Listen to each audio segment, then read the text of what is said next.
So if you've been watching all the videos in order, we have completed Inkwell Isles 1, 2, and 3. Once you defeat all bosses in Inkwell Isle 3, you will unlock this area in the back. It says welcome casino entrance, try your luck. This is Inkwell Hell. Go ahead and press enter and you will now be in the final remaining area of the game. This area includes the last two remaining bosses, which is King Dice and the Devil himself. Now when you first get in here, the doors for the Devil boss will be locked. You have to defeat King Dice first in order to unlock the Devil fight. This is actually one of the most unique boss fights in the game and is probably one of my favorites.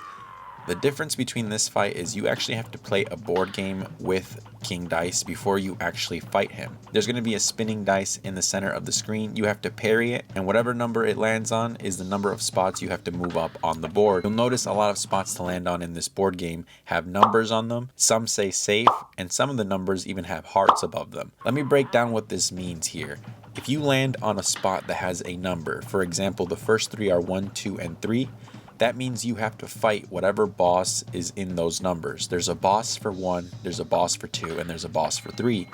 It's the same boss associated with the same number every single time you attempt this. Now if you land on a number and there's a heart above the number, that means you get an extra HP point added to your overall HP score at the bottom left of the screen. Now personally, the easiest and my favorite route to do this is 1, 4, and 8.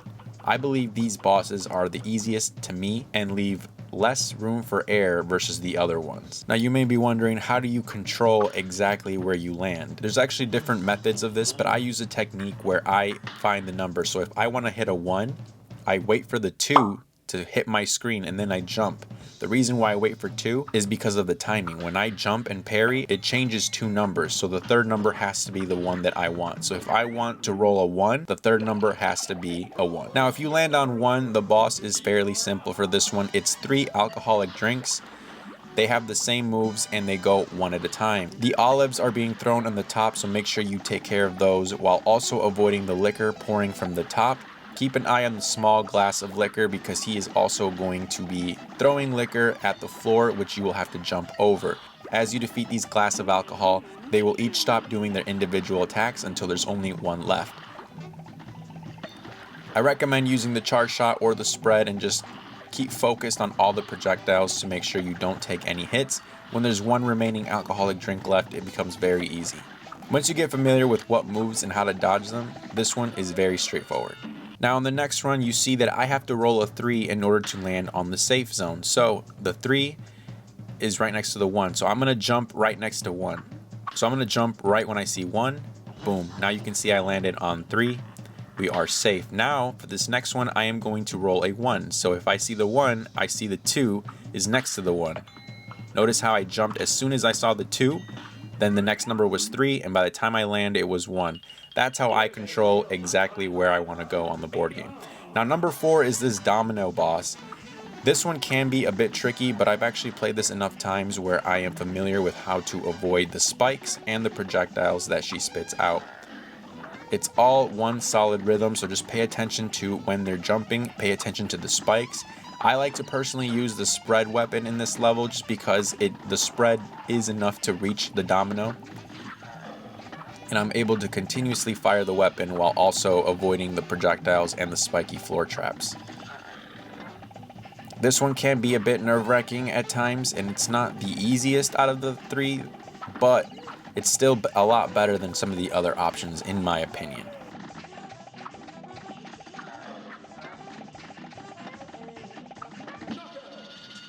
There we go, domino is officially out the way. Now we're going back to the board game. Again, I have to roll a 3, so let me see what number is next to 3, and that is a 2. So I'm going to go ahead and jump on 2. There we go. You see I landed on 3. We are safe.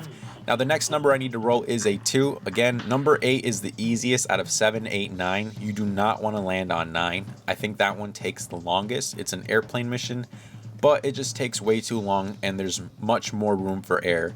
So always try to land on number 8 for this one.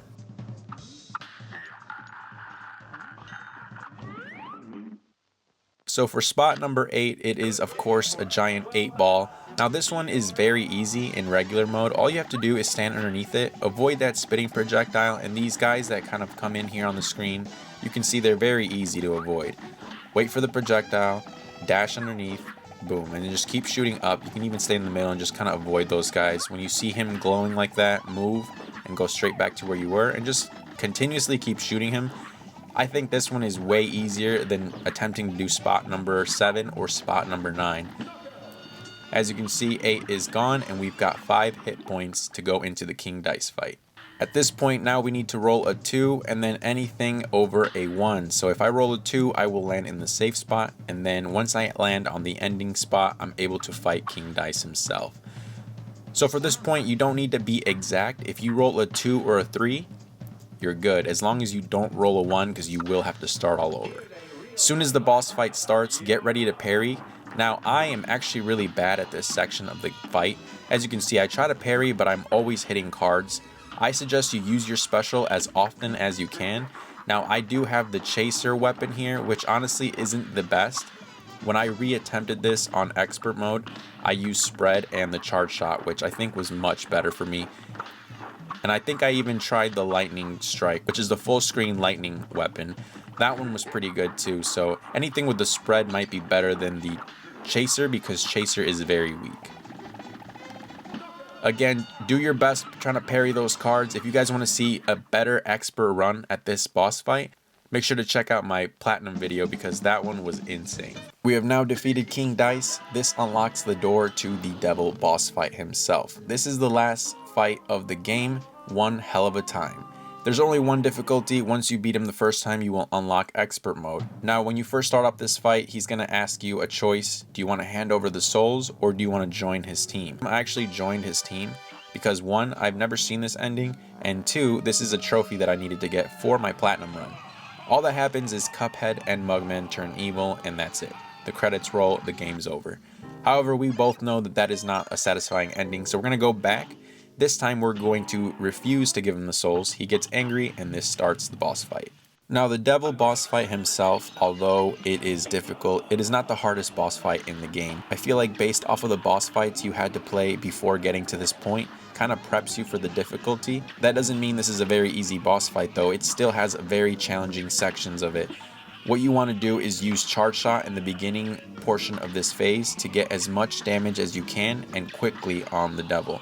You want him to get into his second phase as fast as you can, so you minimize taking hits in this first phase. The charge shot weapon does this the best. I feel like it damages him quicker than any other weapon and gets him to that second phase the fastest.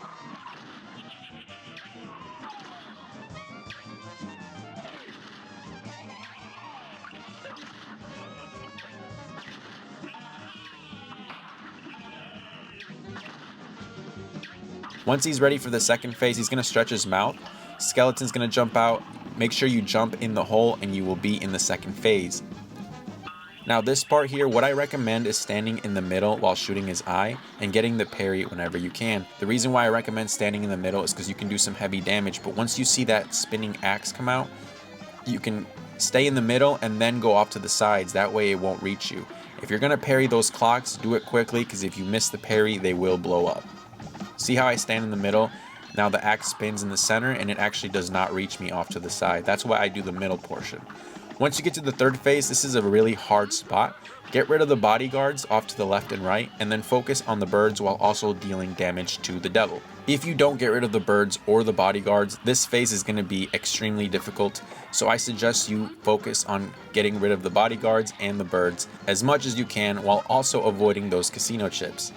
Now for the final phase, the devil is going to start crying and there is going to be only one platform. You'll have to avoid the casino chip and also avoid his tears, but keep in mind you can parry his tears. But that is it for this boss fight. He is officially defeated and we have officially completed Cuphead. Now at this point, I highly recommend you replay the game again on expert mode. it is an entirely different feeling game. It's more challenging, but also more rewarding if you've already beaten this on normal. I took it upon myself because I love this game so much to get the Platinum Trophy, so if you guys want to check out my journey on getting the Platinum Trophy for this game, that video will be coming out and linked to this video. I appreciate all of you guys watching. I hope this helped you complete the game, and I'll catch you guys on the next one.